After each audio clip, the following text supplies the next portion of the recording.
So, Bloor is death number 7. And like I said, the only conclusion that Lombard and Vera can make is that it has to be Armstrong. But Armstrong doesn't understand this because he knows that he has searched that house in its entirety. There's no way he can be in that house. And of course, as they're on the island some more, we know that Lombard once again is right. Armstrong is not in the house because Armstrong is dead. He has been found on the shore side, drowned. So let us unpack Armstrong's death a little bit more.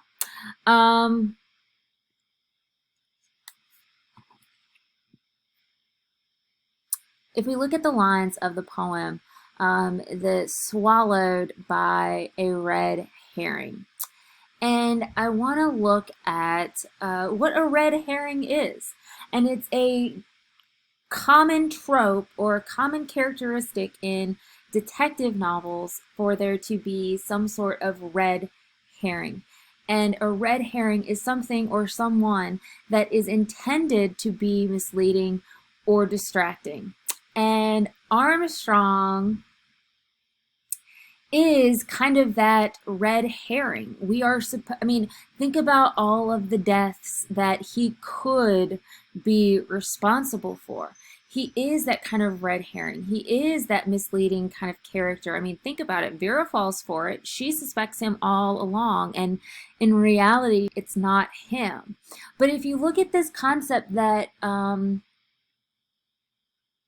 he's swallowed by a red herring, and we find out from the manuscript that his one ally, the man he trusts, he puts all his faith into, has told him that it's Lombard, and we have to find a way to get the killer. And of course, his ally throws him a red herring, and he's duped by his good friend, the judge. So he is, in fact, swallowed by that red herring. So, and we get in the manuscript, and I know I'm jumping ahead to the manuscript, but we get the judge's forethought on all of this because he relies, like I said, on that pre-existing connection. He knows that Armstrong is gullible, and he knows he can take advantage of him in a way that he can't with the other people on the island. And he, in order for his plan to go through, he has to kind of take Armstrong into his confidence, because part of what makes his plan so brilliant is the fact that he is able to fake his own death. And he has to have Armstrong on his side to say, yes, this is a dead body. He has to have that in order for him to go through with the rest of the murders unsuspected. So Armstrong really is this kind of sad casualty of them all, because he's the one that, well, no, I don't want to say that, because if you think of these alliances, Armstrong has put his faith into the wrong person. And much like Armstrong has put his faith into the wrong person, Philip Lombard has put his faith in the wrong person. He trusts the wrong person, because once they find out that Armstrong has died, that he is dead, there are only 2 left. And Philip thinks it could be Vera. She thinks it could be Lombard. And she says when she looks at him, she never saw his face properly. He is a wolf with horrible teeth, but all along, Lombard has shown us who he really is. He is this kind of heartless, cold man, and in some ways, that's sad, and I don't know. The part of me hates what Philip Lombard is, but part of me really loves him as a character because he knows exactly who he is and he doesn't hide it, unlike some of the other characters that we have in our novel. But this realization that that Vera is trapped with, or what she thinks is this realization that Philip Lombard is the murderer, brings out a sense of rebellion in her, this kind of fight or flight, and she uses her skills of manipulation to get the better of Lombard. She says, we've got to move Armstrong's body. Let's move him to the house so he has some sort of, so when he's found, there's some sort of he's not just left to rot in the ocean and drift away. And Lombard says, what is this womanly pity? And it's not womanly pity, it's cunning on her part. She uses her womanly wiles to get the better of him, and she's able to steal his gun and turn it on him. And it's I'll talk about this in, I guess, in just a second. He tries to fight. He tries to take the risky way and get the gun from her in his feline prowess, but he's unable to do so, and she pulls the trigger. And he's the one who's sizzled up in the sun outside in the daylight, but he's also kind of sizzled up with he sees Vera again, like I said, for the first time, for who she really is, and he has that knowledge that yes, a woman indeed can be a killer, and that is what is his undoing.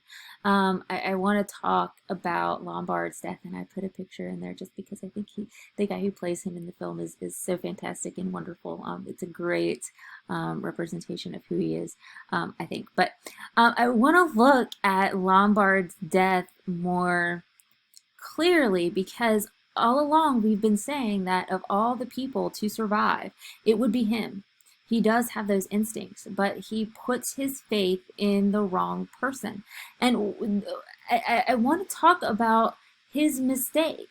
If he had not trusted Vera, I mean, part of what makes him such an unwitting victim is he is convinced that a woman cannot be a killer. And while Vera is not, in fact, Ewan Owen, ironically, she is the one who ends up killing Philip Lombard. And the mistake he makes is that he both underestimates her ability to kill, but he overestimates her sanity. Because Vera is a little cracked mentally. She's not this kind of sane character that he believes her to be all along. And remember, he says, I'll stake my reputation on your sanity. I'll stake my life on your sanity. It ends up costing him his life because it's a bad bet. So his death, I think, is in some ways this kind of central, you might argue with me, but there, in some regard, this is one of the central climax of the novel. It leads finally to that kind of denouement resolution of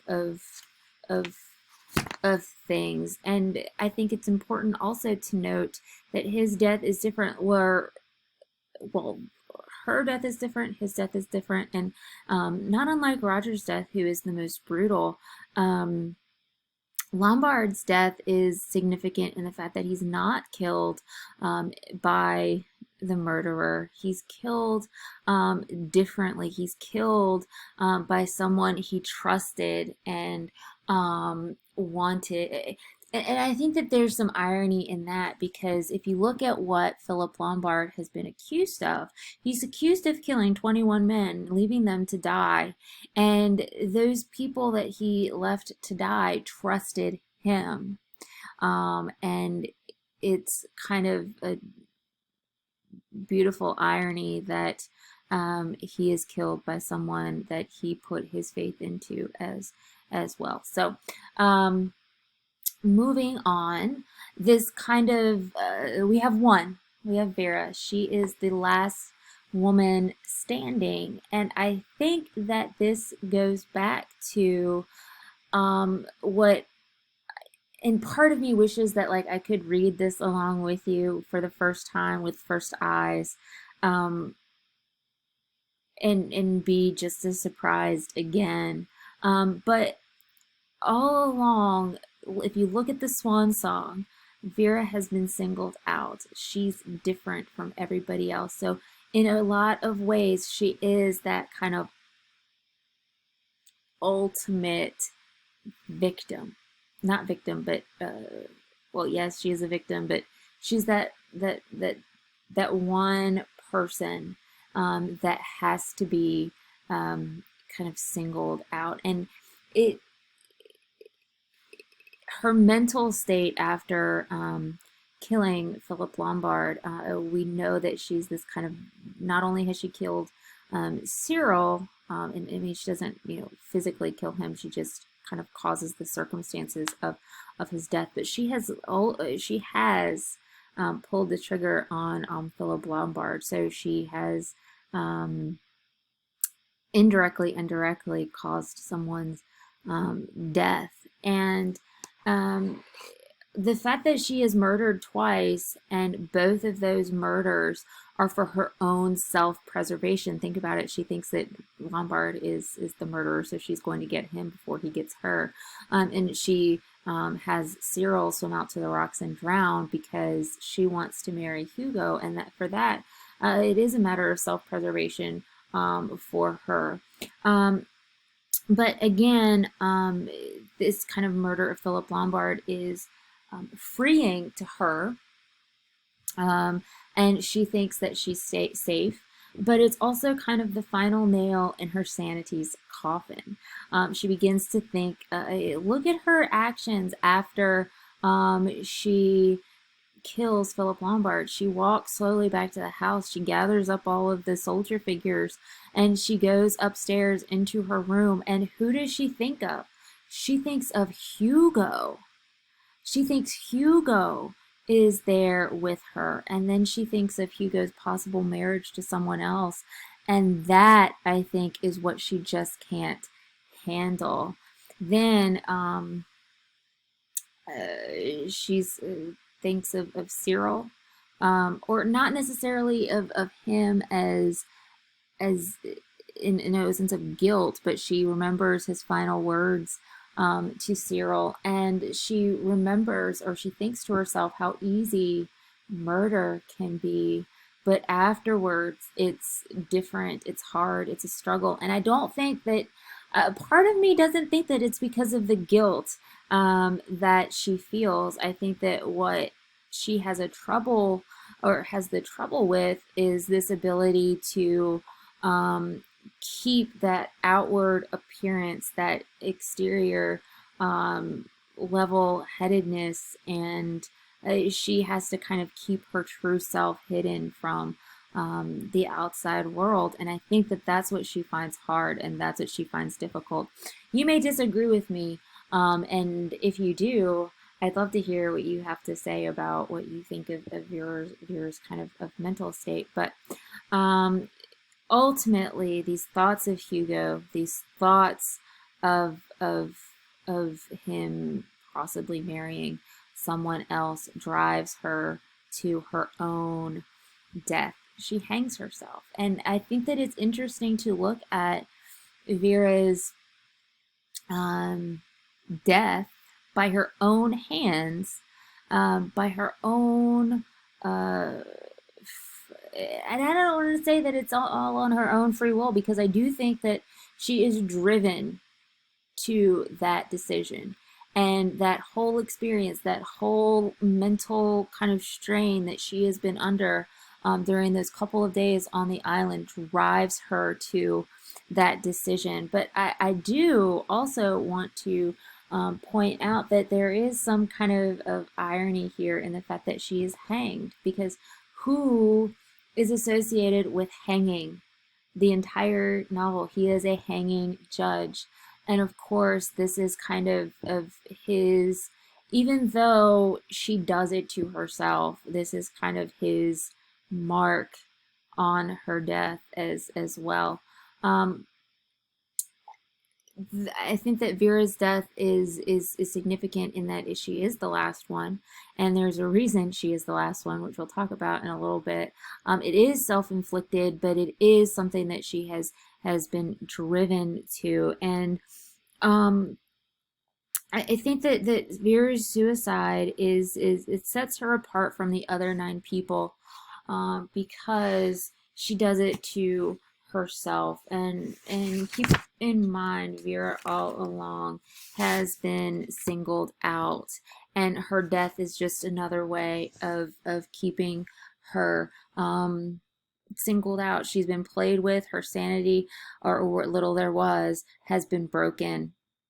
And that is where our story ends, at least from the Islanders' perspective. And we still have this question, unless you're a really good detective, which I was not. The first time I read this novel, I was like, well, how did this happen? What happened? I don't understand. Who was it? We have this question of who is UN Owen still. And then we get our epilogue.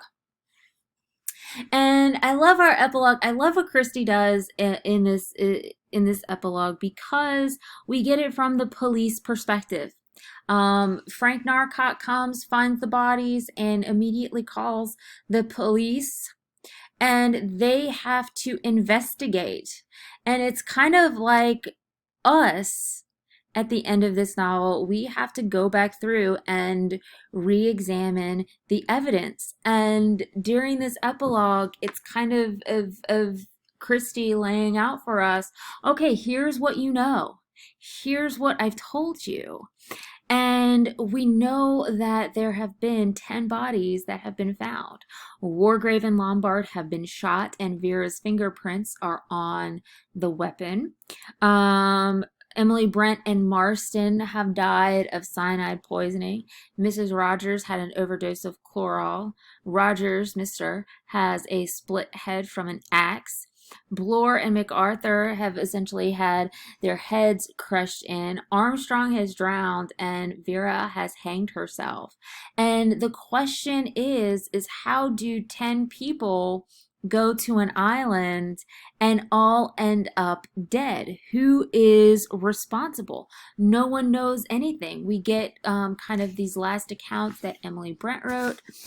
We get Bloor's diaries. But we also get so we get information that we do know, but we also get information that we don't know. And I want to talk, I'm going to stop here and I'm going to pick up and we're going to finish the rest of our conversation.